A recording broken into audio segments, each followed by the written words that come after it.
We're here in Linden, North Carolina with veterinarian Brian Garrett at his farm and his lab, and we're going to be discussing reproduction in horses. And Dr. Garrett specializes in horse reproduction, so we're going to get a chance to look at embryo transfers and why we do this and how well it works.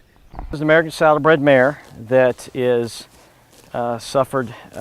she's now blind, mostly blind, due to recurrent uveitis, a really severe case of recurrent uveitis, and you can see the size of her eyes. They're much smaller than normal. She's having a hard time visualizing anything and where she is right now. But this mare is a really good example of why embryo transfer is so useful. And there's so many reasons, there's a lot of reasons why we do embryo transfer. The most common one is so one mare can have multiple foals in a year without having the risk of carrying those foals, or particularly show horses, show mares that are competing, they can continue to compete and raise foals at the same time. But this is also another great example, besides maybe an injury where a mare can't carry a foal, but this mare is blind, mostly blind, if not completely blind, and she is here for an embryo transfer. We call her the donor mare. And the reason we're doing embryo transfer on her is because due to her condition, it was definitely not a great idea for her to carry her own foal. She'd run a high risk of injuring that baby from the time at birth. And so we are flushing a fertilized egg out of her, which we've already done, and we have implanted into another mare, a healthy young mare, that's going to carry her baby and have her foals for her. So without the risk of any of the foals. So, and we'll show you that recipient mare here shortly. But again, this is one really excellent reason why we can help some of these horses and continue on with the breed and continue producing the great bloodlines without increased risk. She's relying a lot on her hearing. Exactly, this mare relies all on her hearing. One reason why I talk loud, not just for the TV, but also so the mare knows where I am at all times. We talk very loud to her so she knows, especially we tell her we're coming, we tell her where we're going, we tell her where we are. And when we approach her cautiously, and we touch her and rub on her and let her know exactly where we are. She's a very gentle mare, but she is very fractious because of her condition. But if she knows where you are, she's very easy to work with and very easy to work around. I think she still can see just very, very slightly in one eye, but I'm pretty sure the other one is totally blind. What an amazing advancement, that you can go ahead and do these bloodlines and not let them wither away because Right. of simple things that have bad luck things Right. that have happened. And at home, she has, here we're keeping her a little bit more confined because we worry about her getting injured in the field. But at home, she has a mare and that wears a bell, and she follows that mare, and she's with that mare 24/7. She lives a very comfortable life that way right now, and she's been doing really well. And it's as long as you don't change their surroundings, and you find a mare that they're very comfortable with like that, they can live pretty comfortably. Most cases. I've seen a blind mare that had a baby, but she had babies before. Right. And they put a bell on the baby, and so she was pretty cool with that. There are stories like that. My concern with this mare is that she's maiden. Yes. And she's never foaled. She would be very fractious. Most maiden mares are a little fractious anyways. This is a 8-year-old American Saddlebred mare that is a recipient mare, part of a recipient herd. She is currently carrying the foal for the gray Saddlebred that you just saw that has the sight problems. And this is what I consider a perfect recipient mare with her size, her weight, her age, and of course being fertile is number one issue. And I like Saddlebreds. I like all mares, draft mares too, for recipient mares, but I just particularly like Saddlebreds because I think they're a very fertile breed. But there are a lot of useful recipient mares out there. There's some that's very popular to use draft horses.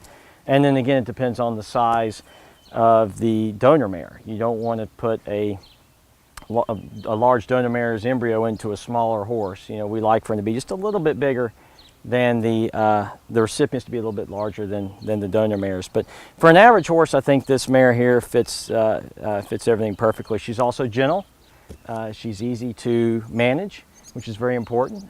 You want a horse that, especially if you're going to have a very nice baby or an expensive foal next to her in 11 months, that she's easy to handle and she's going to be a good mother and also a good milk producer. And so her registered name is Tiz Stellar, but for all intents and purposes, we have barn names. Her name's Blue Eye because she has one blue eye. Hey, my name is Daniel Rayner. Numerous time qualifier to the Southern Finals Rodeo, won team ropings across the country. I've used Mule City feeds since I was a kid. Always great quality feed. And I use complete horse feed. It already has hay in it. If you're tired of chasing hay, then give Paul Dunn a call today at Mule City Feeds. I thank him for all the effort and time he puts into quality feed.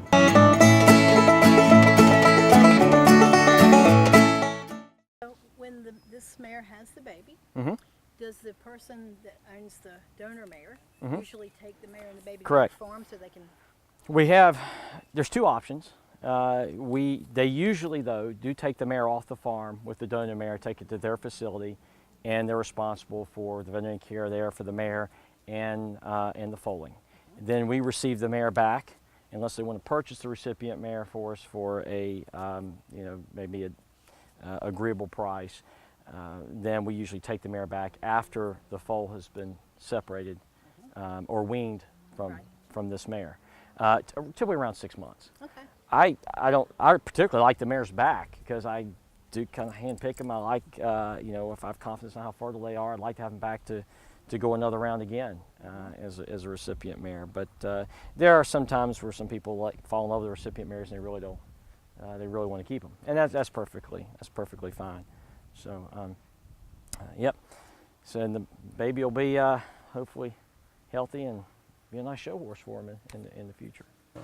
There she is.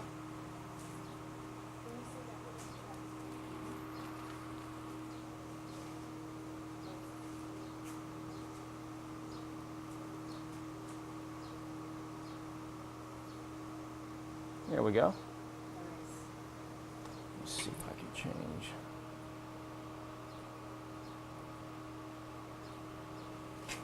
So this is the embryo of the gray mare that we just saw.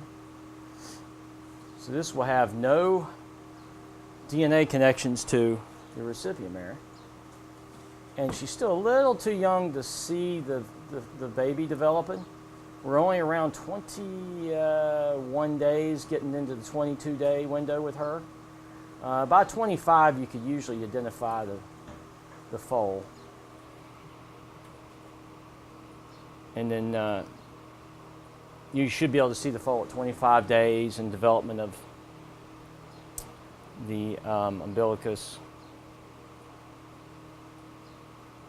So it's a nice, healthy embryo for the now younger embryos, 18 and under. They're perfect. They should be perfectly spherical, but this one is starting to change shape because at around 21 days they start to form, and you'll start to see a baby develop somewhere around the bottom here. But and then at 25 days you can easily see the fetus. Sometimes even a lot more detail, and then by 35 days you monitor the heart rate, see the fetus and its the form. You can see the body, you can see the tail, the legs, and so forth. The face starting to form. So, and we'll keep this mare till next weekend. Next weekend, she'll probably be closer to 29, 30 days. And once I find the heartbeat and everything looks good and everything's normal size for the gestational period, then they'll be good to go. The mare and the recipient will go back home. So that's it. If you're interested in a career working with horses, then Martin Community College is the place for you. MCC's Equine Technology program is the only one offered among North Carolina's 58 community colleges. The program is management-oriented with classes in breeding, nutrition, training, riding, equine health, and more. Graduates can leave MCC prepared to work in recreational and racing barns, breed to discipline-oriented farms, or assistant farm management. For more information, contact Martin Community College today. So why do you wait till 30 days to send them out? Well, it's very important to wait to 30 days for a couple reasons. One, you definitely want to identify the fetus. You want to identify a really strong heart rate. You want to make sure the fetus is the exact size and weight approximately it should be at that age. But also importantly, you want to make sure they do not have twins. Now, early on, it's easy to identify twin embryos. I usually scan them around 13, 14 days if I suspect twin embryos. And the way you would suspect that is if they double ovulate, meaning you know if you're scanning the mares routinely upon insemination with semen, if they're going to double ovulate. So you can expect to possibly find two embryos.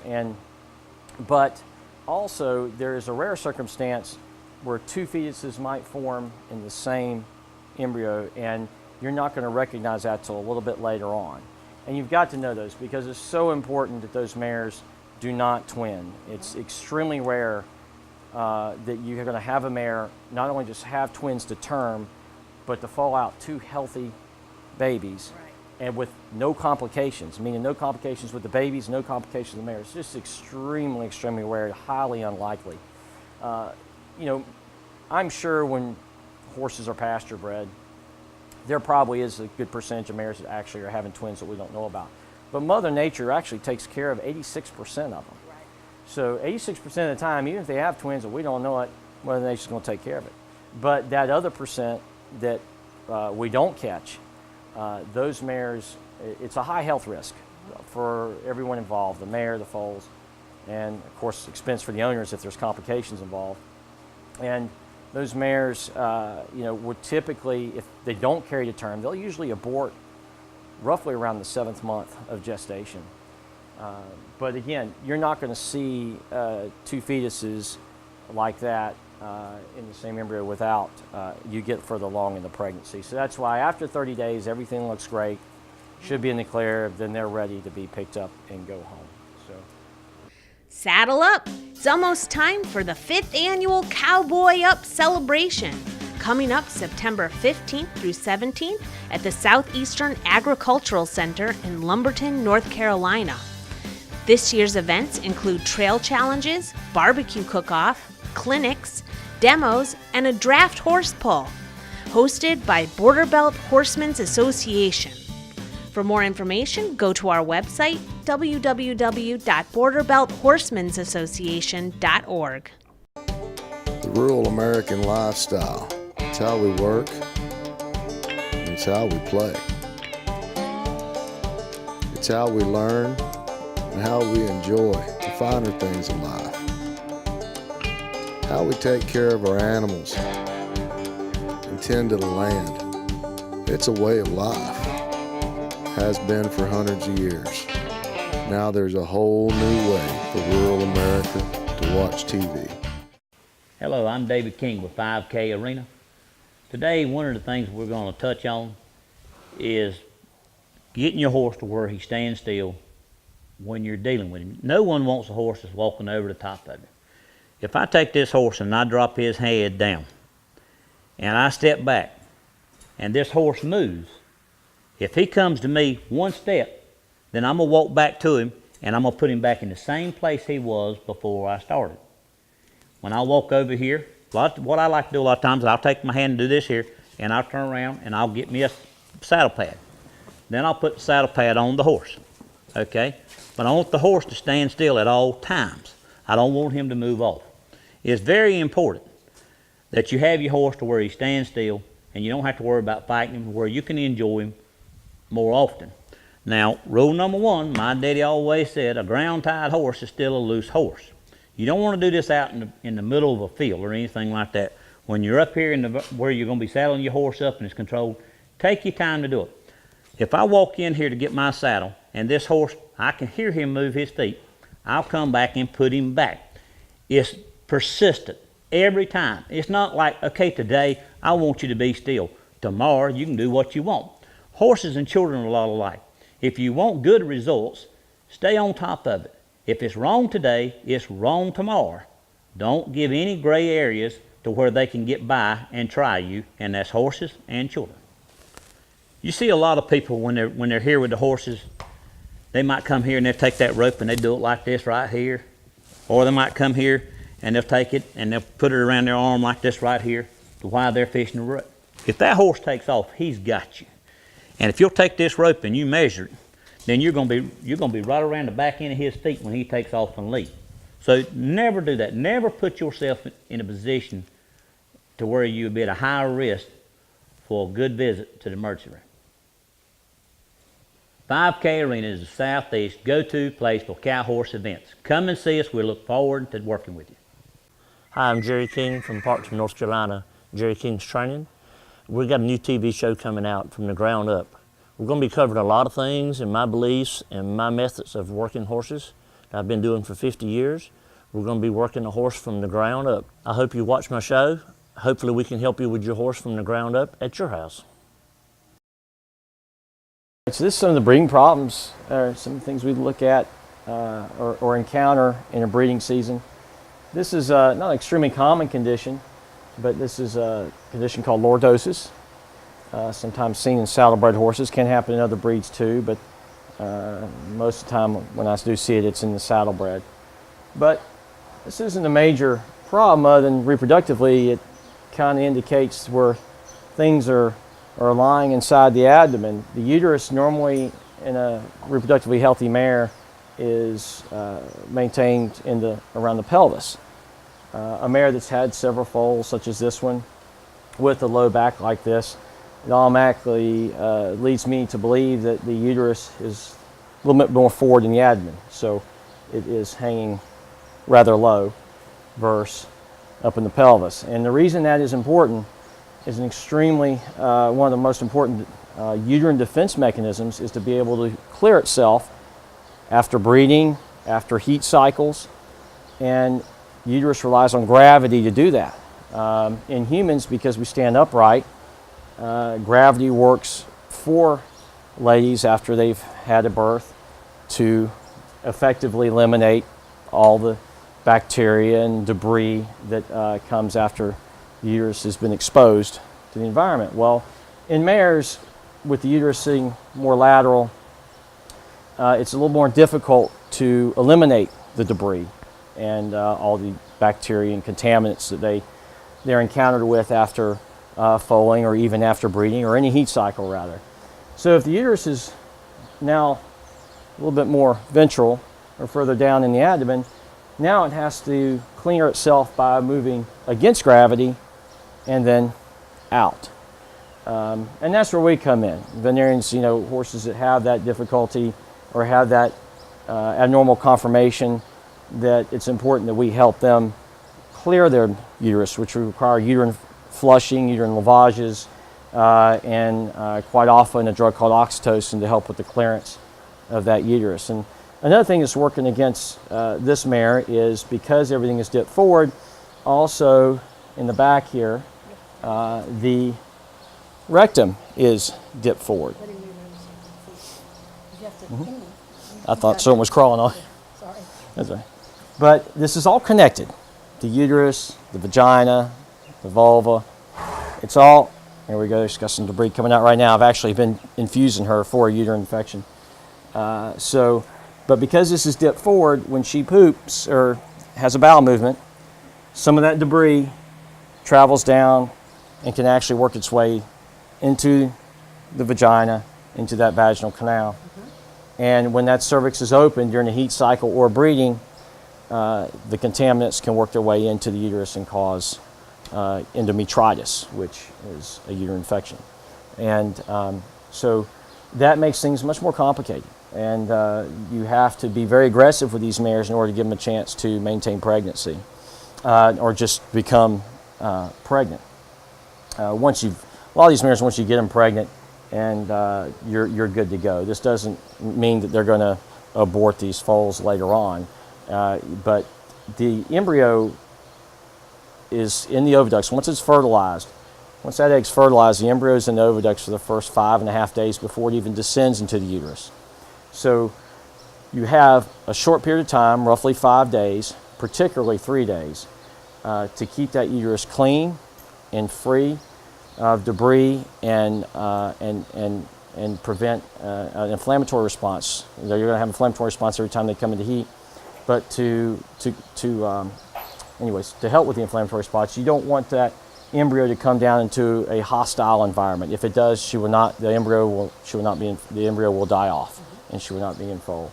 So you have a few days, a short period of time to get everything cleaned out, to help the uterus heal, respectively, in order to be a normal, healthy environment for that embryo to grow. And horses with this conformation, it's just a lot more difficult. So it'd be unlikely just normal breeding out in the field would actually allow this mare to conceive without some intervention. And then typically after this mare is bred, or we confirm her the first 14 days in foal, I usually check them around 14 days as early as possible, sometimes 13, we would perform what's called a Caslix procedure, and that would close off, seal the top third to half of the vulva, which would prevent a lot of those contaminants from getting into the vagina and working its way into the uterus. So. And is that with stitches? You stitch it up? We do stitch it up. Mm-hmm. Yep, you have to actually take a little sample, dissect a little skin, remove a little skin, like it would if they had a laceration, to get blood supply to allow that to heal. You stitch it together and it heals together and forms a seal, a tight seal, and the mare's good to go. Those have to be removed before foaling. They need to be removed before foaling. Particularly, I usually do it a month or two before they're due to foal. If not, it doesn't mean they can't foal. It's not going to stop the foal from coming out, but it will cause a lot of damage if they do. The vulva will tear, and you could have a tear in the rectum and so forth, so it could cause a little bit of complications. Much like a human's episiotomy. Mm-hmm. And it's very simple to remove. You just go in here once it's sealed with a local block, and I just take a pair of scissors and cut it right open. Get it back to where it was, and it's good to go. So. I'm Dr. Brian Garrett, the Animal Hospital of Fayetteville and Windsor Farm, and we provide reproductive lameness services as well as general and routine procedures, and we would be happy to help you produce your next champion. And for reproductive, we offer embryo transfer, frozen semen storage, frozen semen collection, as well as cooled semen insemination, stallion collection and shipping, and likely to begin our offer of ICSI in spring of 2018. Give us a call and contact us at 910-323-1535 or look up Dr. Brian Garrett on Facebook. Looking forward to talking with you soon. I'd like to invite everybody to Benson Mule Days this year. We've really changed up things. We're going to have our mule show as usual. It's going to be 36 events, last all day long. And that night at rodeo, we're going to have a street dance after rodeo. Also, all day Friday downtown, we'll have music for you. Saturday night at rodeo, we're going to have another street dance. Sunday, we'll have a full rodeo for the family. Go look at our website and see what's going on at Benson Mule Days.